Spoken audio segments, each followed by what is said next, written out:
On behalf of the Northeast family present here this morning in this auditorium and those who are joining online, we thank you for being our guest this morning. We are grateful for our members. We are grateful for those who have traveled long distances to be with us.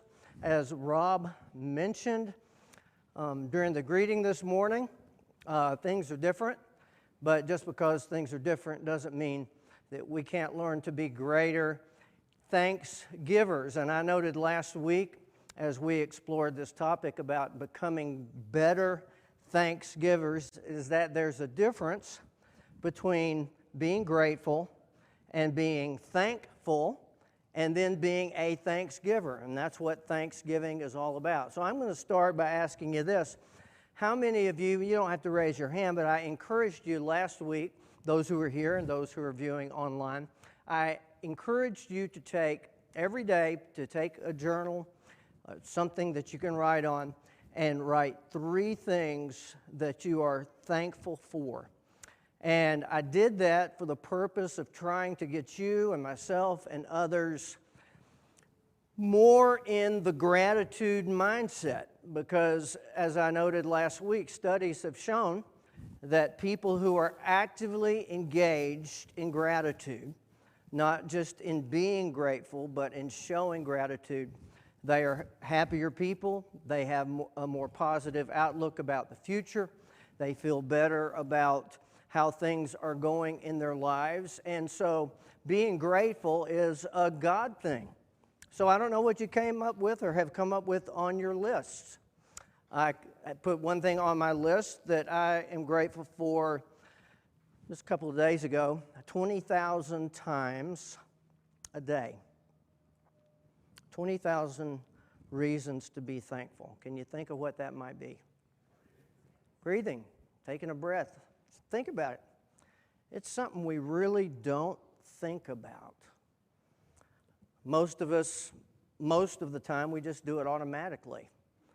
But our breath is a gift from God.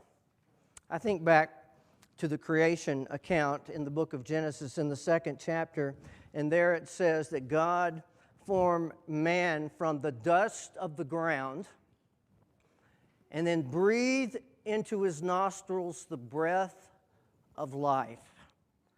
And man became a living being. And so it's with that breath that we express thanks to God. We take it for granted. We take a breath, we take in oxygen, we release carbon dioxide. It's a wondrous miracle what happens within our bodies as we take in that oxygen that supplies our body with oxygen, and processes go on that turns our food into energy for our cells, that helps us to live and recreates things within us when we're hurt or injured. 20,000 breaths a day. And so it's with that breath that we offer our thanksgiving. What did Thanksgiving look like to you? Once again, Rob, this is something that I was planning on talking about in my introduction. Did your Thanksgiving table look anything like this? Those of you who are viewing, maybe it looked like that. Maybe it looked a little bit different. But one thing that is clear, whether your table looked like that or whether it looked something completely different, there's something missing there. And what is it? It's the people. It's the people.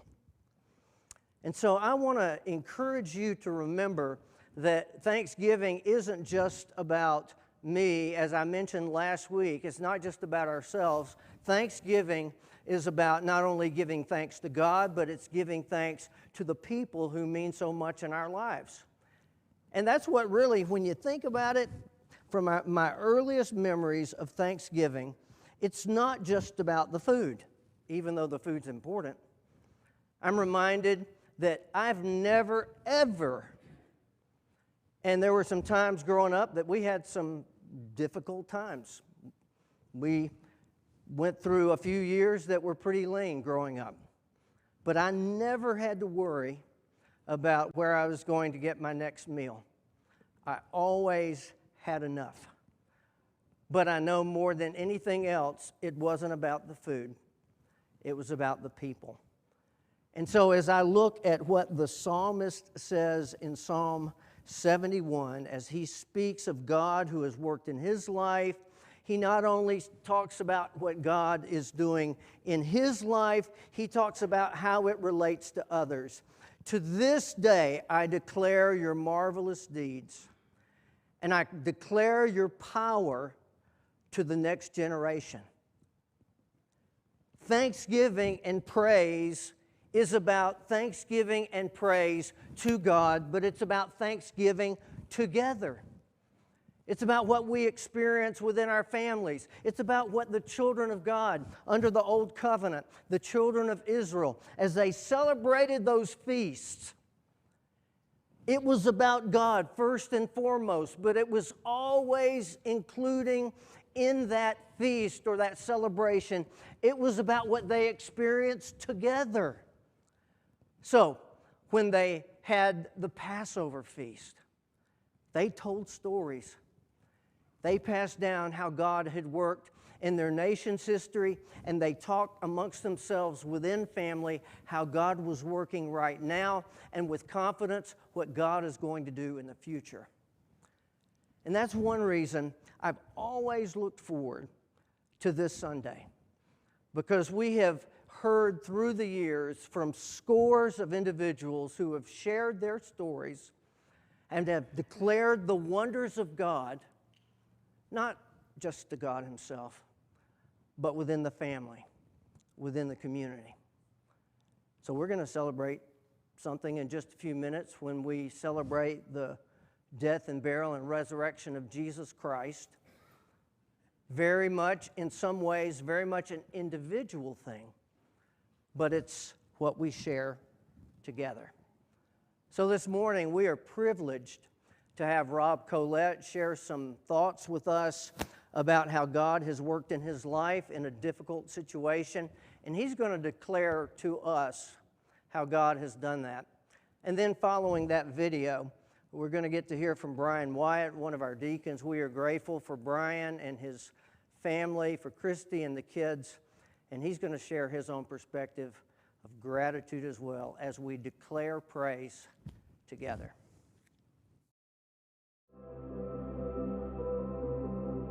Good morning. Gratitude. When I think of gratitude, I think of thankfulness. I think of happiness.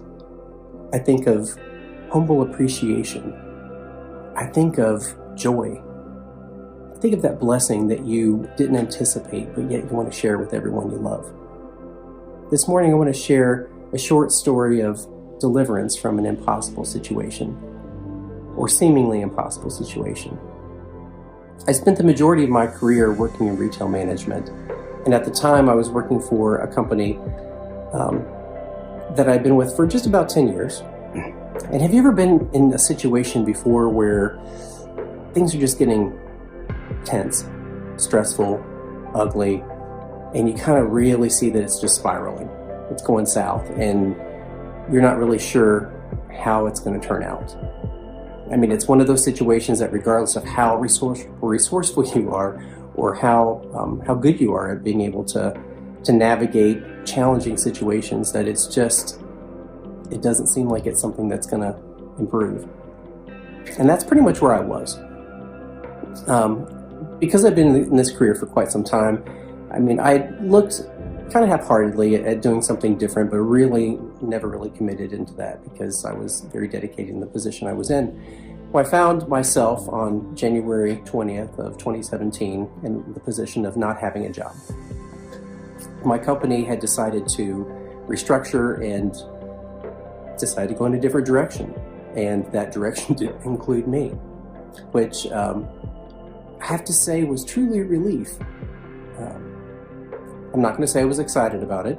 There had been rumors, so I kind of had an idea that, I knew that something big was a brew, and I knew that it could potentially happen, but I really didn't see it happening to me specifically. So it wasn't like it was an incredible shock, but at the same time, it was a big change, a very big change. And I quickly found myself stepping out of an impossible situation that I could not see the outcome of, and stepping into the wilderness of uncertainty. Because now I found myself in a spot that I'd never been in before, to be the sole provider and without a job. I'm not gonna lie, that can be kind of scary. I will say that I felt at peace though, oddly at peace. I had prayed about it for quite some time because I knew that change was on the horizon. And it was still a tough time for me. It was really tough because historically, I'm a very independent person. And come to find out, I think I was very controlling. In fact, I think I was a very controlling person. I've improved a little bit in that perspective now, but I always was the problem solver. I was always the one who was resourceful, always the one who had the answer or would find the answer. And I was finally in this position where I really didn't have that option altogether. And I learned quickly how important it was for me to just leave it at God's feet. And I know that's something that we say, but honestly for me, I don't think that I had really ever done that before. I truly thought that God was very busy doing a lot of important things, working with people who truly had problems, and that I didn't need to be bothering him with the small things that were, coming across my plate. And I kept reading and praying, and the more I read and prayed, I realized that I needed to lay it down. I needed it to leave it with him. And the moment that I started doing that, I realized that I became closer and closer to God. And my life really started to change. I was completely at peace, believe it or not, with my period of time while I was unemployed. And even though I was working hard to find another job and to find another opportunity in a different career, in the end, I wasn't scared. I wasn't scared about it. I wasn't upset. I was very focused, but I felt really confident and at peace because I knew that God was going to take care of it. I know, as an example, my mother is a horrible warrior, and she was, trying to drive me crazy about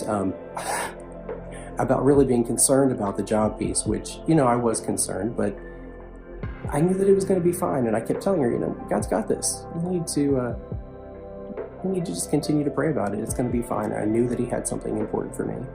And I realized that if I just stepped back and if I was just still, that I would be able to see what God had for me personally. And little by little, as time went by, I finally had an opportunity that popped up. I had applied for actually a job to work with on the Board of Elections as a poll worker. My next door neighbor had done it for years, and I thought, oh, that's kind of interesting. I've got some free time. I'll see if I can apply for that. And they called me. I was very surprised.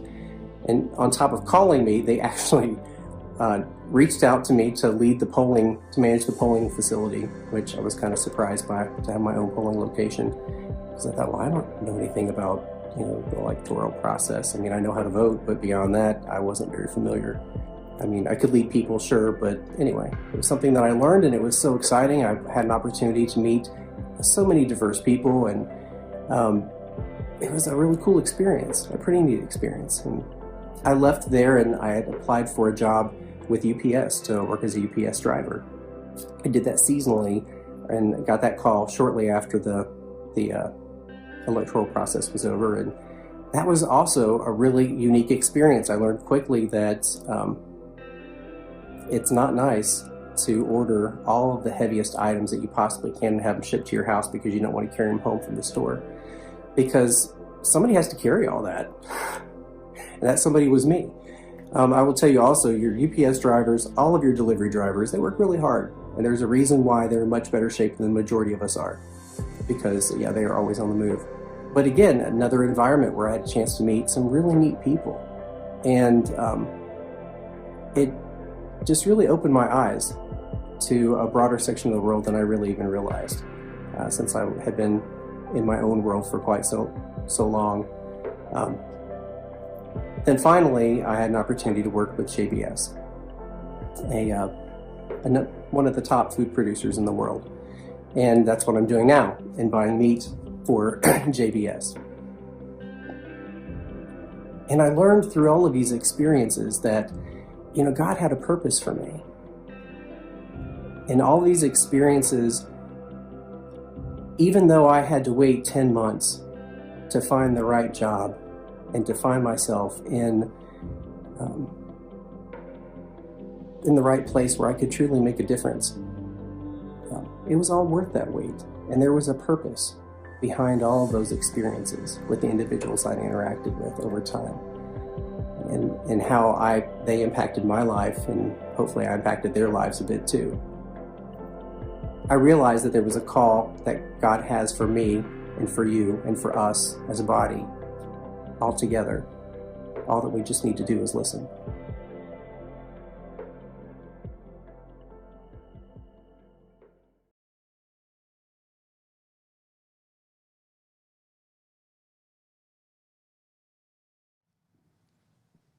Good morning, everybody.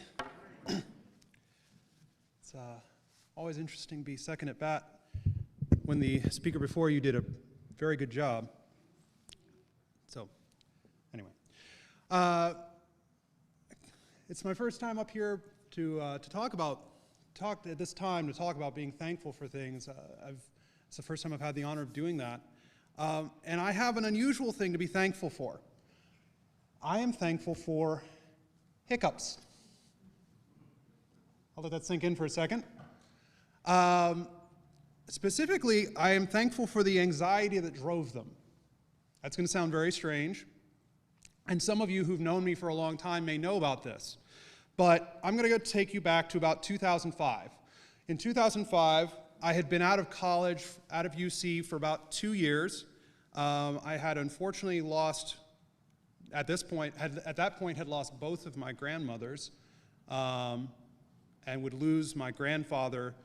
Let's see here, it was still a few years before he would pass. I had watched my older brother get married, and that was the first of about 15 weddings I went to between 2004 and 2005 by myself, because I was very, very single. Now, that is funny. You can laugh. It's fine. That is significant because I have not wanted for much in my life. I have many things to be thankful for. I have very few things I have ever wanted. But figure out whenever that happens, we watch the human maturation videos in school, figure it out. From whenever I can remember, I wanted to be in a relationship. I wanted somebody that I could have a relationship with. And it was, of course it's an immature thing when you're little, but the older you get, the more you just want somebody around. And by 2005, that had become a very focused thing. And watching my friends getting married off once a month plus didn't help, to say the least. I was in 3 of those weddings, by the way. Paul says in 1 Corinthians 7:1 and 2 that it is good for a man not to marry. And, of course, the reason for that is that frees him up to think about godly things, to think about ministry, to think about reaching out to people, to think how he can be a positive force in his community. And that is, and that is a good thing. And he says in verse 2 that there's no immorality in getting married. That's a good thing. And you have, once you get married, you have a duty to your wife. And the other reason that's unspoken about that, and in my case, that had become a driving, that need for relationship and reaching out, and had become a source of anxiety for me. If I can be honest, it was borderline a source of depression. Because at this point, I had watched my best friend get married in 2005. I was in that wedding. And I was living in Fort Thomas, Kentucky, which, if you guys don't know, is about 30-ish minutes from here, and most of the people in this church who I'd known for almost 20 years lived up here in this area. So I was a long way from anybody. My family is on the other end of Ohio. I'm originally from Canton. And so I was a long way from anyone. And remember, I mentioned, once you get married, you have a duty to your wife. Well, my friend was a good husband. So overnight, I lost my golf buddy, I lost my hangout PC game buddy, and he was my main friend in town. So I was not only single, but now very much getting lonely. I don't remember when they started, but I developed a habit of hiccups. And these would just rattle off real quick. It wasn't the like, oh, I have hiccups, let me take a spoonful of peanut butter and I'll be fine. And it became pretty clear that often they were linked to whether or not a pretty lady was in the room. To the point where my friends could tell if there was, because all of a sudden Brian is having hiccups. Yeah, this is a true story. And at first, it was what you think it was, a playful quirk. This is what Brian does, ha-ha. Even I could kind of laugh it off. But after a while, it became clear that it was a sign of something deeper, a sign of a bigger problem. I tell people this, I don't know where I would have been at the end of 2005, if not for two things. The Clifton Church of Christ had a college ministry. Now, for UC, they could not meet on campus. More often than not, we met at the minister's apartment down in Clifton, and that was a time for me, just because more often than not, it was me and him. It was a time, one of the few times I've really done deep Bible study with, and it became, man topic focused. And it was the first time I'd really had that time to study with somebody. And the second thing on that note was the men's class here at Northeast. That class forced me to get out of my comfort zone. I'd never really taught class before. Now imagine, as a shortly out of college grad, you have to teach a class full of men who are, well, let's be honest, pretty much twice your age. For my first class, there were at least 3 elders in class. So I don't know and I remember saying this the first time I had to teach class, I really don't know what I have to tell you that you don't know already. So here goes. But those two things really got me through 2005 and really forced me to grow in ways I probably would not have otherwise. Now the other thing, and this is why Thanksgiving is special to me particularly, I was sitting at my brother's house in Broadview Heights, Ohio, which is just south of Cleveland, let me take one step backwards. So the hiccups, yes. I was in my doctor's office and rattled off at one point 10 hiccups in a row. Just 1, 2, 3, 4, 5, 6, 7, 8, 9, 10. My doctor just stared at me. He said, "Does this happen to you a lot?" I said, "Yes, has for years." And he said, "That's not normal." I said, "I know." And so that, like I said, it had become a sign of things that were not great. And he actually had prescribed me for antidepressants, which was admittedly something I was not enthused about. And turns out it didn't help. But what he did prescribe me did. He had suggested I take up therapy, which led me to Tim Tripp was the family minister here at the time, and he was doing one-on-one counseling. And in the course of our our meetings, I talked out a lot of the issues I had, particularly the relationship thing came up. He pointed me to a Church of Christ singles website. I can't tell you how I would have found that any other way. As it turns out, as you might guess, because it was mostly aimed at college-age people, everybody on there is from south of Kentucky, just so you know. Pretty much. Which brings me back to Broadview Heights in 2005. I was actually sitting at my brother's house because we were having Thanksgiving at his house, and I got an email from a girl in Arlington, Texas, who thought that I would be interesting to talk to. Would you believe I stared at that email every day for 2 weeks without replying?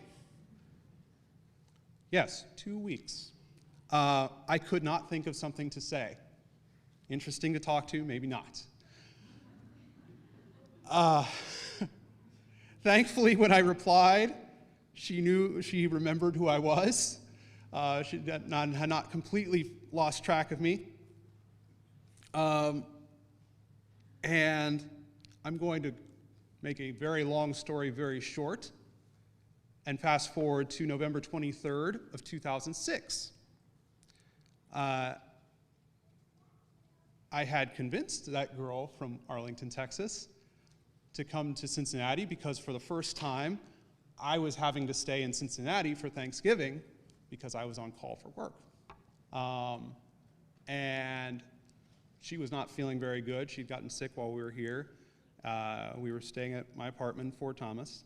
And I somehow convinced her to get dressed up for dinner for two at my apartment because I had sat her seat in a very specific place. And at the end of dinner, I said, Christy, there's something for you in the cabinet behind you. And she pulls it out, and sure enough, there is a box in there and a bag that I had placed there while she was sick that week. And I apologized because I said, I've never done this before. Will you marry me? Thankfully, she said yes. So, why have I gone all around this story to tell you why I am thankful for hiccups? Why I am thankful for anxiety? Quite frankly, I've kind of mentioned it a couple times, I got pointed down several paths that it is highly unlikely I would have ended up on otherwise. I got pointed to people who became very important in my life, who pointed me in other directions that I would not have been on otherwise. I met the love of my life. And I don't know how in the world I would have otherwise. I am not grateful for all of the trouble I went through. Well, I did not enjoy it at the time, surely. But I want to point you out what Paul says, if you would turn with me, to 2 Corinthians chapter 12, verses 6 through 10. Give me a second. Excuse me.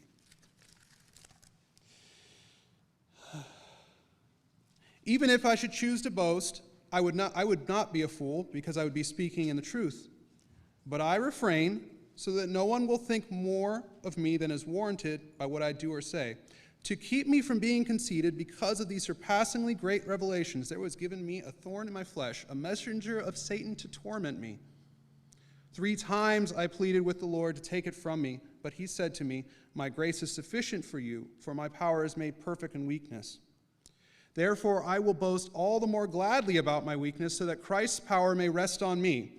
And that is why, for Christ's sake, I delight in weaknesses, in insults, in hardships, in persecutions, in difficulties, for when I am weak, then I am strong. So again,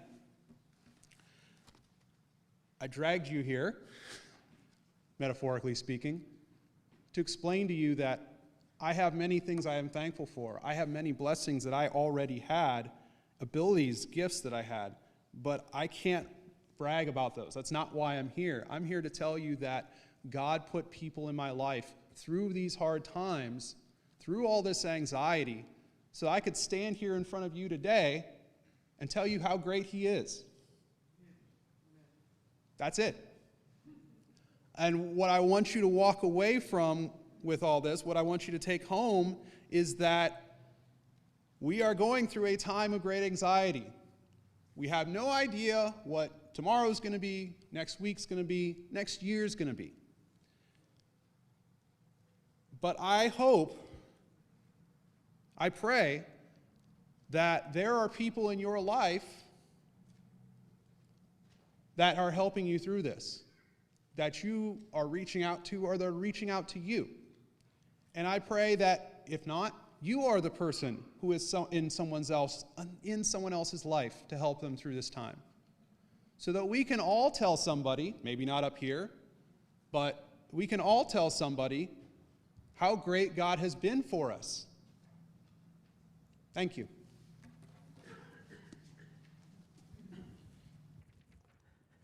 Thank you, Brian.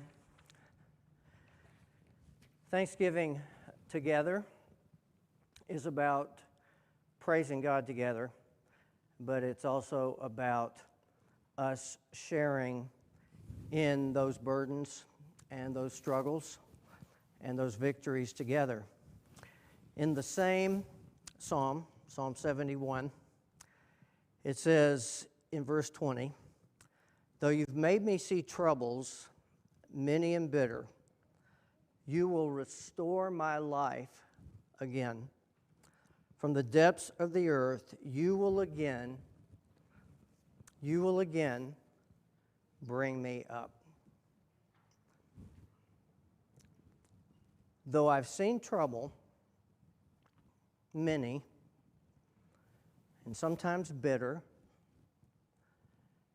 as I and you declare God's work in our lives, as we are encouraged by Brian sharing his story related to anxiety, depression, something he struggled with, Rob via the video about losing a job and the challenges he faced losing work and not knowing what the future held.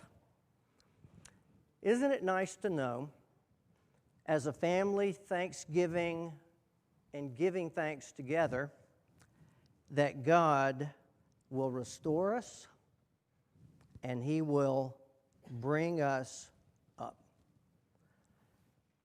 And as Brian shared with you, God's going to see you through. He's going to see you through. I can't remember if I've shared with you, I guess over the past year or so, I think I did, but it's a dream that I've been having since the onset of quarantining and COVID-19 and all the frustrations and difficulties that have been associated with that, but they're blessings too.